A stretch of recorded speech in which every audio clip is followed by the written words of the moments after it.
Kisah Janda Perawan, Bab 4, Melamar Gadis Itu. Iya Pah, aku udah punya rumah sendiri, jadi Papa nggak usah khawatir, ujar Randy. Terus, kalau begitu, kamu mau kumpul kebo sama gadis ini? Tanya pria itu sambil menatap sengit ke arah Nela yang sedang menundukkan kepalanya. Nggak Pah, tapi aku mau minta restu untuk nikahin Nela Pah, ujar Randy yang membuat wajah papanya semakin memerah dan matanya membelalak tajam, sedangkan gadis itu pun terkejut saat mendengar ucapan Randy. Pria paruh baya itu melangkah mendekat ke arah putranya seraya berkata, "Otak kamu di mana Randy? Kamu gila ya?" bentak pria itu, dengan suaranya yang menggelegar. Randy menarik nafas panjang dan berkata, "Enggak Pah, otak aku masih ada di dalam kepalaku, dan aku juga masih cukup waras untuk menikahi seorang gadis," sahut Randy dengan nada suara yang santai namun serius. Nela dan Biningsih hanya bisa terdiam, sambil saling menggenggam tangan dengan sangat erat. Mereka tidak menyangka permasalahan ini menjadi begitu rumit setelah Randy berniat menikahi Nela. "Kamu ini ya, kalau ditanya jawabnya nyeleneh aja, orang tua tuh ngomong serius," ujar pria itu sambil sedikit menjitak kepala putranya itu. "Lah, nyeleneh dari mana? Orang aku cuma jawab sesuai sama yang Papa tanyain kok, bener kan?" sahut Randy. Ia memang selalu pintar menimpali ocehan dari papanya itu. "Ah bodoh amat, pokoknya Papa nggak akan merestui keinginan kamu untuk menikahi gadis yang nggak jelas ini. Mau taruh di mana muka Papa, Randy? Kamu itu anak orang terpandang dan terhormat. Kamu berpendidikan, ganteng, pinter, banyak gadis-gadis yang jauh lebih hebat dibandingkan anak tukang ojek ini," ujar pria itu sambil berkacak pinggang. "Apa salahnya Pah? Randy tuh cuma cintanya sama Nela aja," sahut Randy yang membuat jantung Nela berdegup tak karuhan. Masih sulit untuk dipercaya Randy mengatakan hal itu di hadapan orang tuanya. Mendengar penuturan putranya itu, ia hanya bisa tertawa lepas, meremehkan perasaan anaknya yang ternyata sedang jatuh cinta. "Cinta apaan? Cinta itu bisa tumbuh kapan aja Randy. Banyak anak gadis temen-temen Papa yang lebih cantik, pinter, kaya raya, kamu aja yang begok. Sok-sokan bilang belum siap nikah, buktinya, sekarang kamu bilang mau nikah, malah pilih gadis kampungan kayak gini, cih," ujar pria itu sambil memalingkan wajahnya ke arah lain. Randy hanya tersenyum sambil berkata, "Bener kata Papa, cinta itu bisa tumbuh kapan aja," termasuk perasaan Randy yang mulai terpaut sama Nela Pah. Nela itu gadis yang baik, lagian kan Pak Kanto juga menitipkan amanahnya sama Randy, buat selalu jagain Nela. Jelas Randy yang malah membuat papanya semakin marah. "Heh, kamu itu jadi orang jangan tolol-tolol amat lah Randy, mentang-mentang kamu dititipkan amanah, bukan berarti kamu harus nikahin dia, kamu bisa jadiin dia babu aja, tuh buat temenin Biningsih, terus kamu nikah sama Raisa anaknya Pak Harto, sudah jelas mereka keluarga yang sepadan dengan kita," ujar pria itu dengan bersungut-sungut. "Gak Pah, pokoknya Randy akan tetap nikahin Nela, Randy nggak cinta sama Raisa Pah. Lagian Randy juga nggak akan buat pesta nikahan besar-besaran kok, yang penting pernikahan kami ini sah," tegas Randy dengan suaranya yang penuh keyakinan. "Kamu ini keras kepala banget sih Randy. Ngebantah omongan Papa terus, lagian kenapa sih kamu pengen banget nikahin gadis kampung itu?" Sesaat pria itu menjeda ucapannya, "Oh, atau jangan-jangan kamu udah diguna-guna ya sama dia? Atau gadis itu udah hamil?" tanya pria itu sambil menyeringai menatap Nela dengan tatapan yang merendahkan. Jaga ucapan Papa. Randy dan Nela nggak serendah seperti yang ada dalam pikiran Papa. Harusnya Papa yang malu, ngakunya orang terpandang dan terhormat, tapi sayang banget, dalam otak Papa benar-benar kayak sampah. Tidak mencerminkan sikap layaknya orang terhormat, tegas Randy, dengan raut wajahnya yang begitu kesal. "Kalau Papa bilang begitu, sama aja Papa udah fitnah darah daging Papa sendiri," sambung Randy dengan suaranya yang mulai bergetar. Pria paruh-baya itu hanya terdiam mendengar segala pembelaan dari putranya. Dalam benaknya ia tetap tidak akan merestui apa yang diinginkan oleh Randy.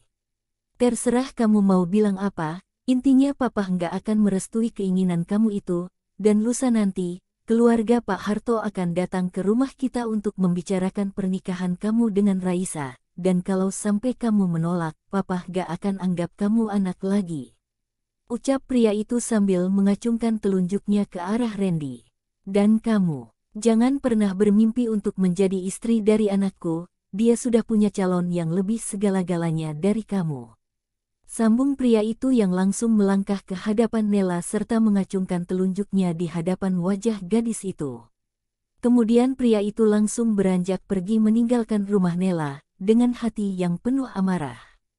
Sedangkan Randy menghela nafas panjang mencoba menenangkan dirinya. Kamu nggak perlu ngelakuin ini Randy, ucap Nela yang baru bisa membuka mulutnya, namun suaranya begitu bergetar menahan rasa sesak di dadanya. Nela, apa yang aku ucapkan tadi, itu semuanya sungguhan, aku emang berniat mau menikahi kamu, karena aku mencintaimu Nela, ujar Randy sambil melangkah ke arah gadis itu. Sedangkan Biningsih yang sudah mengetahui rencana Randy, hanya tersenyum dan meninggalkan mereka berdua di ruang tamu, memberikan kesempatan agar dua sejoli itu untuk saling berbicara. Kamu nggak dengar kata papamu tadi? Aku cuma gadis kampung yang gak ada apa-apanya dibandingkan gadis-gadis yang cantik dan berpendidikan itu, ucap Nela sambil berusaha melepaskan genggaman lengan Randy yang begitu hangat di kulitnya. Aku gak mau gadis-gadis itu, aku cuma mau kamu, Nela, bukan hanya karena amanah bapak aja, tapi karena aku memang mencintai kamu, ucap Randy dengan nada suaranya yang lembut, hingga membuat hati Nela seperti terenyuh. Dalam lubuk hati gadis itu, ia pun memiliki perasaan yang sama dengan Randy, namun perbedaan kasta di antara keduanya seperti sebuah tameng yang sulit dihancurkan. Kesombongan orang tua Randy seperti sebuah tamparan untuk Nela agar membuang jauh-jauh perasaan cinta itu dalam hatinya. Nela, kamu mau kan jadi istriku? Tanya Randy sambil meraih lengan Nela dan merogoh sakunya, menunjukkan sebuah kotak berwarna merah yang memukau. Randy membuka kotak tersebut, dan terlihat sebuah cincin berlian yang sangat cantik dan tentu saja, cincin itu ia beli dengan harga yang fantastis. Nela, aku bersungguh-sungguh, aku mencintai kamu, bahkan sudah sejak lama aku memendam perasaan ini, aku rasa ini adalah waktu yang tepat buat aku menyatakan ini semua, kamu mau kan menikah sama aku? Randy menatap dalam ke arah gadis di hadapannya itu. Nela melebarkan matanya, menelan ludahnya dengan berat, ia tidak menyangka bahwa Randy benar-benar akan melakukan hal ini, lelaki itu tengah melamarnya saat ini. Aku juga sebenarnya cinta sama kamu Randy, ucap Nela dengan suaranya yang kembali bergetar dan matanya yang berkaca-kaca. Senyum di wajah Randy semakin merekah, setelah mengetahui bahwa cintanya tidak bertepuk sebelah tangan. Ia berharap gadis itu benar-benar mau menerima lamarannya. Kalau begitu, kamu mau kan menjadi istriku? Tanya Randy dengan tatapan yang dalam. Nela menelan ludahnya, terasa seperti ada yang tercekat di tenggorokannya, namun tetap tak dapat dipungkiri, ia sangat bahagia, bahwa lelaki yang beberapa waktu lalu ingin bersahabat dengannya, ternyata memiliki perasaan yang lebih dalam dari sekedar pertemanan. Lelaki yang dikaguminya selama ini, sungguh mencintai dirinya. Dan saat ini lelaki itu ada di hadapannya dan menunggu jawaban yang akan menjadi penentu masa depan mereka. Namun, Nela khawatir karena menyadari bahwa ia tidak pantas bersanding dengan Randy yang kehidupannya jauh di atas dirinya. Sedangkan sudah pasti kedua orang tua Randy pun tidak akan merestui hubungan mereka. Terlebih apa yang telah diucapkan Papa Randy pada dirinya beberapa waktu tadi, sangat membuat perasaan Nela berkecamuk. Nela, panggil Randy yang tak kunjung mendapatkan jawaban dari gadis itu. Iya Ren, sahut Nela sambil mengerjapkan matanya. Kenapa kamu jadi melamun, Nela? Apa kamu gak mau ia menjadi bagian dari masa depan aku? Tanya Randy dengan tatapan matanya yang sendu pada gadis itu. Tetapi papa kamu, ucapan Nela terpotong setelah Randy langsung menyambarnya. Urusan kita nggak ada sangkut pautnya sama papahku, yang jelas aku sungguh mencintai kamu, dan aku mau kamu jadi istriku. Ucap Randy. Nela menarik nafas panjang, beberapa saat ia terdiam, kemudian berkata, "Kalau benar begitu, aku menjawab iya, aku mau jadi istri kamu Randy," ucap gadis itu dengan wajahnya yang merona. Randy kemudian menitikkan air matanya, rasanya begitu melegakan mendengar jawaban dari gadis yang selama ini membuatnya jatuh cinta. Kemudian dengan perlahan, Randy menyematkan cincin di jari manis kiri gadis itu. Rasa haru dan bahagia kini bersemi-semi dalam diri mereka, hingga lelaki tampan itu tidak bisa menahan diri untuk mendekap Nela. Mereka menangis bersama dalam pelukan yang penuh cinta dan kasih sayang, membayangkan betapa indahnya mahligai cinta yang akan mereka bina nanti. Melihat pemandangan itu, Biningsih menjadi terharu juga menitikkan air matanya, kemudian ia melangkah ke arah Randy dan Nela yang membuat pelukan kedua sejoli itu terlepas. "Tuan Randy, Mbak Nela, saya ucapkan selamat ya, saya turut berbahagia melihat kalian bisa bersatu setelah sekian lama," ujar Biningsih dengan senyuman yang begitu sumringah. "Sekian lama?" tanya Nela sambil mengerutkan alisnya, merasa terheran dengan ucapan wanita paruh baya itu. "Iya Mbak, Tuan Randy ini sudah lama naksir Mbak Nela, makanya dia selalu menolak setiap lamaran dari orang tua gadis lain, karena sebenarnya, hati Tuan Randy ini sudah terkunci untuk Mbak Nela," ujar Biningsih sambil tersipu-sipu. Mendengar penuturan itu, Randy dan Nela saling menatap, gadis itu hanya tersenyum manis, tak menyangka jika selama ini, lelaki itu benar-benar setulus ini mencintainya. "Sekarang kamu bereskan pakaian dan barang-barangmu ya Nela, setelah itu kamu istirahat dan besok pagi aku akan menjemput kamu dan Biningsih, kita pindah ke rumah baru aku di kota," ujar Randy. Kemudian Randy berpamitan untuk pulang, sedangkan Nela dibantu oleh Biningsih mengemasi semua barang-barangnya.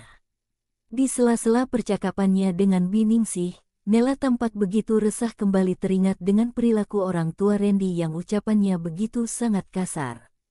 "Bi, aku takut Papa Randy tambah marah lagi setelah tahu Randy tetap mau menikahi aku," ucap Nela dengan raut wajahnya yang kembali gelisah. "Gak apa-apa Mbak, Tuan Randy itu gak pantang menyerah, dia juga sudah memperhitungkan semua konsekuensinya, lagian ini kan pernikahan Tuan Randy sama Mbak Nela, Tuan besar juga pasti nggak akan ikut campur terlalu jauh kalau kalian sudah menikah nanti, apalagi kan Mbak tinggal di rumah barunya Tuan Randy," jelas Biningsih. "Tapi, papanya Randy pasti sangat keberatan dengan ini semua kan Bi? Itu artinya, aku dan Randy menikah dengan tanpa..." Ucapan Nela terputus saat Biningsih memotong ucapannya. "Udah, jangan berpikir terlalu jauh ya Mbak. Intinya Tuan Randy sudah benar-benar mantap menikahi Mbak. Tuan Randy juga setelah ini pasti membujuk Tuan besar lagi kok," ujar Biningsih. Sambil mengelus-elus bahu gadis cantik itu, Nela menghela nafas panjang, mencoba tetap tenang serta berpikir positif atas ucapan buruk yang dilontarkan orang tua Randy padanya, bahkan hingga tak memberikan restu pada pernikahan mereka. Keesokan harinya, Randy sudah bersiap-siap untuk menjemput Nela dan Biningsih karena hari ini, mereka akan pindah ke rumah Randy yang baru. Lelaki itu melangkah dengan cepat menuju mobilnya, namun langkahnya terhenti saat papanya tengah memanggil.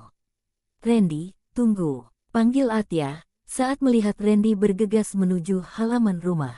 "Apa?" sahut Randy tanpa membalik badannya. "Kamu ini nggak sopan amat ya, orang tua manggil ya tengok dong ke sini," ucap Atya yang membuat Randy memutar bola matanya dengan malas. "Iya apa?" sahut Randy setelah membalik badan ke arah papanya, namun raut wajahnya begitu datar. "Papa udah bilang kan, hari ini Raisa dan kedua orang tuanya mau datang ke rumah, untuk membicarakan pernikahan kalian, sore ini kamu harus ada di rumah," ujar Atya membuat Randy mendengus perlahan. Ia menarik nafas dalam kemudian berkata, "Pah, aku kan udah bilang, aku gak cinta sama dia, aku cuma cinta sama Nela, dan sebentar lagi, kita akan menikah," sahut Randy. Atya berdecak kesal dan berkata, "Randy, nurut napa sama papa, pokoknya kamu harus menikah sama Raisa." "Kukuh Atya, gak akan. Aku cuma mau menikah dengan gadis yang aku cintai, dan gadis itu cuma Nela." Tegas Randy dengan mantap. Kamu mau malu-maluin papa ya? Atia semakin kesal dan melangkah ke arah Randy. Apa yang buat papa malu? Nela itu gadis baik-baik pah. Jangan hanya dia bukan orang kaya papa jadi nggak mau menerima dia. Zaman sekarang ini susah pah nyari cewek baik-baik kayak Nela, ucap Randy. Susah. Kamu aja yang begok, Raisa kurang apa emang?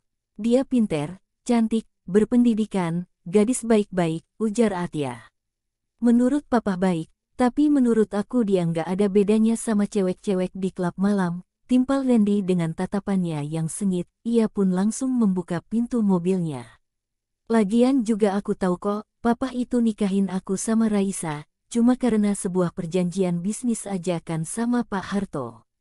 Tapi maaf banget pah, aku gak bisa dijadikan sarana penghubung antar bisnis papa dan rekan papa itu, sambung Randy, membuat Atia termangu. Heh, apa maksud kamu ngomong begitu? Randy tunggu, dengerin papa dulu, panggil Atia yang melihat putranya sudah berada di dalam mobil. Pokoknya Randy tetap menikahi Nela, dengan atau tanpa restu papa, terserah papa mau bilang apa, yang jelas jangan halangi keinginan aku, papa sendiri kan yang pengen Randy cepet nikah, ujar Randy. Kamu ini keras kepala banget Randy. Tega kamu mau nikah tanpa restu papa sama mamamu, ucap Atia. Tenang aja, pah. Mama udah kasih aku restu kok. Sahut Randy sambil menyalakan mesin mobilnya. Apa? Kok bisa? Atia nampak terheran dengan ucapan putranya itu. Mendingan papa ngomong sama mama, istri tuh ajak komunikasi, jangan sibuk sama dunia sendiri aja napa. Cibir Randy sambil menutup kaca mobilnya dan beranjak meninggalkan rumahnya. Ucapan Randy terdengar begitu ironi, membuat papanya terus berusaha mencegah kepergiannya, hingga akhirnya, pria parubaya itu jadi menyerah dan tercenung, mendengar bahwa istrinya sudah mengetahui bahwa putranya akan menikahi gadis pilihannya. Mobil Randy sudah tak lagi terlihat di rumah itu, Atia pun semakin gusar dengan keadaan ini, ia pun mengumpat, hadeh, gak beres nih, anak sama ibu sama aja, kampungan semua. Kalau begini ceritanya, bisa hancur rencanaku. Gumam Atia seraya melangkah kembali memasuki rumahnya. Ia berjalan ke arah kamarnya, nampak seorang wanita cantik dengan pakaiannya yang serba minim itu, melangkah ke arah Atia sambil merangkulnya. Sayang, gimana? Apa kamu sudah mendapatkan seorang gadis perawan untuk diberikan kepada mamiku? Tanya wanita itu dengan nada suaranya yang terdengar sangat sensual di telinga pria parubaya itu.